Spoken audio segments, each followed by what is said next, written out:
Ho, ho, ho! This is a bit of a Bushbasher. This could be the roughest Prado I've ever seen. 2003?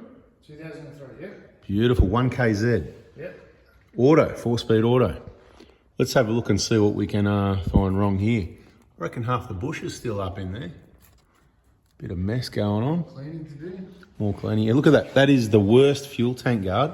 I've seen them with dents here and dents there, but this thing, it looks like it's spent its whole life living on that fuel tank guard. What else have we got? So fuel tank's a bit knocked around. The old air suspension not in there anymore. Well, this is good. This is not bent. Actually looking pretty good. Coat of paint. Where's the problem? How many Ks on it? 450. Do you reckon it's had the rear wheel? They looks like the original wheel bearings, I reckon. Probably hasn't been done, no? No, I don't think so. There's a bit of oil there, so what that tells us is the seal's probably leaking into the bearing and the oil is probably lubricating the bearing instead of the grease, which is not too bad for a Bushbasher. Same thing both sides. See how it's got that sort of sweat there? Yeah. Anyway, it's got a locker or something, yeah? No, did it have a locker? No, nothing in the rear, just standard. Right, 1KZ must have open diff because that's spinning opposite direction. Okay, I didn't realise. I didn't realise that, so I don't know when they started putting LSDs in because the 1KD's got LSD in it and 120. Yeah. Anyway, no extra fuel filter up there on a 1KZ. Did I miss something? Oh yeah, this fuel tank here, that's had a bit of a, needs to see kaon.com.au for some underbody protection. Oh, look at that fuel tank. Oh yeah, there's a bit of underbody protection. No good on the floor though. Went on too late. Damage was already done. Look at these little baby shock absorbers. Could do with a bit of an upgrade. So there's a bit of a story with this vehicle. We won't worry about the story though, because that's boring. What else is wrong here? So that lower trailing arm, that's got a bit of a banana in it. So it's like this one, you just point and shoot basically is how it works, yeah? You put a bit of grease in it, that's good. I mean, you know, for how many Ks? 400 and what? 50. 450, so a bit like my 120. So it's done about the same Ks. Yeah. And it's a Bushbasher. It's been absolutely hammered. So basically... It looked great until about 440, I reckon. 440? And then it all went down to 10,000 Ks. Right, because actually, let's have a look at, because I think I remember seeing that tailpipe's taken a bit of a beating as well, yeah. That's been knocked around just a couple of times. I mean, my tailpipe, I hit it once at Granite Creek in Tasmania on Climbey's track. Bloody hit that. But this one, it looks like it's been hit a few times, or did you try and straighten it out or something? It was a bit blocked up. Yeah, it was blocked. Yeah, it's looking pretty hammered, and it's been pushed up and whatever, so a bit more clearance now with it pushed up. A few spare plugs hanging. Oh, it's because of the plastic. Yeah, there's a little bit of flare work missing on this vehicle. You get that. That normally clips in somewhere, yeah, but that's broken off as well. So where are the flares? What happened with that? Don't know. Don't need them anyway. The story. It's yeah, the story we're not going to worry about. Yeah. But look, it still goes all right. Apparently it's got no reverse though, yeah? No reverse. So there's no oil in it at the moment? You just put the pan back on just to seal it up, yeah. Hey, what's this for? What is that? Don't ask me, what would I know? Spare plug for other cars. Yeah, no, I can't remember, but that would be, yeah, on like, well, you've got this, but there must be other stuff, right? So yeah, there'd be nothing missing if there's a plug or something near there, but unless you unplugged it. I can't remember. You'd have to refer to another vehicle, but there's a number of spare plugs under cars, so I don't remember what they all are. When you see a higher spec one, you go, oh yeah, that's it. So it's got the heavy duty side step. It's got the, these are the same as mine actually.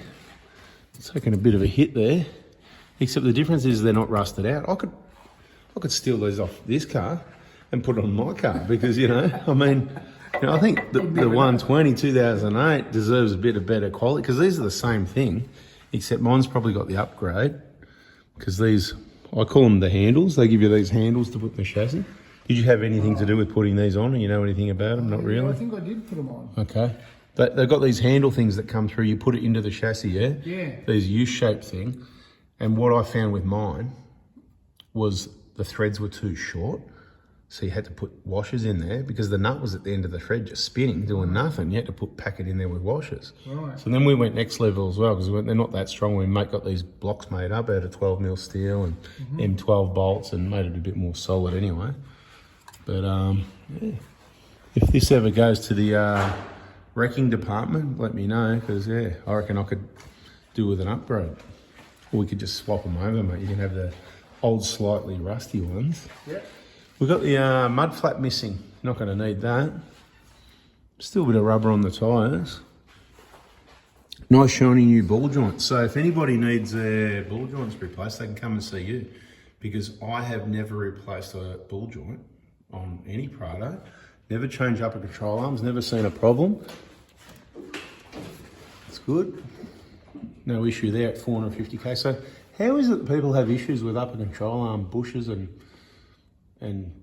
ball joints? I don't know, because these ones, they look original to me, never been changed. You know anything about them being changed? No. Yeah, I don't think any 120's been driven harder than this one. Yeah, I reckon, but from what I can see, I'd agree with that. I mean, look here, there's even there's even a dent in the cross member here, which could have been the original bash plate just bashing that really hard or something, I guess. I don't know. It's got some nice shiny new belts on it, or a belt. So it's got the aircon belt.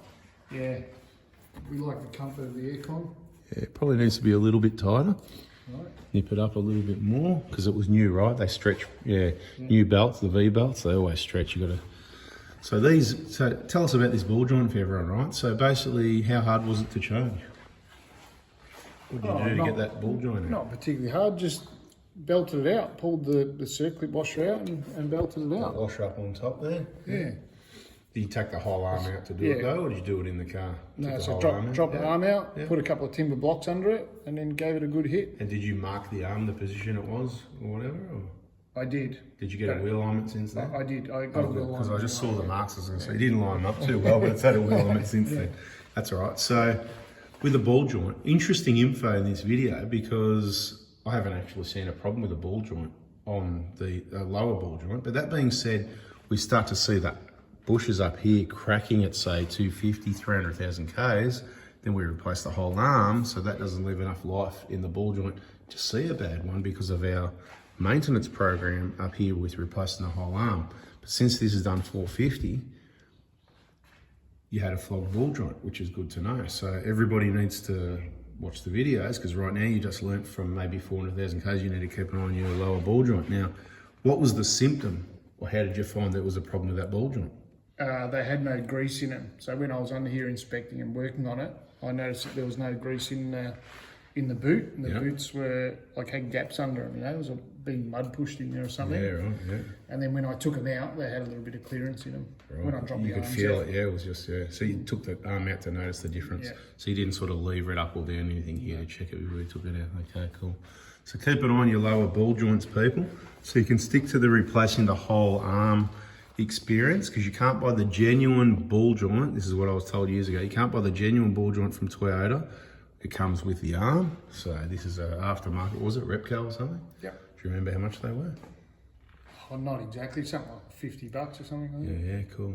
So for you to do the job, for you to drop the arms out, get the ball joints, supply those, and fit them and put the arms back in, how much? What do you think? I don't know, mate. I reckon your price will be higher than mine. I'll let you put it out there first. How long it took me? I'm thinking, I don't know. Probably $500. Yeah, it's a fair bit of work, Probably something like that. By the time you organise the parts, get the parts, pay for the parts, get the arms off, do the, getting it in and out, allow for possible problems and, warranty possible issues in case there was, but, probably about that. Yeah. So that's not a bad way out of it. What about, we should look into these bushes, mate. These have been a bit hammered as well. Look at that. So you can see up there. So did you straighten this? You straightened this out, didn't you? Yeah. Because that would have been bent, right? So that would have been just totally mushed over. Yeah. And it's bent the underneath outer part of the bush there. That is just crazy, right? So this is a real Bushbasher, this one. I bet you nobody's really seen anything quite this Bushbashery before. This side's not bent though, so I need to do the other side. Even it up. It actually looks pretty good for a 450k Bushbasher. And I guess this is why I always say 120s are the best cars ever built, because they're just so tough. I mean, really, it's just unbelievable that it's lasted this long. Anyway, I can crap on and talk about this all day. There's an old Bushbasher 120 for you. Hope you found it entertaining. If you liked it, hit the like button and subscribe, and we'll catch you on the next video. See ya.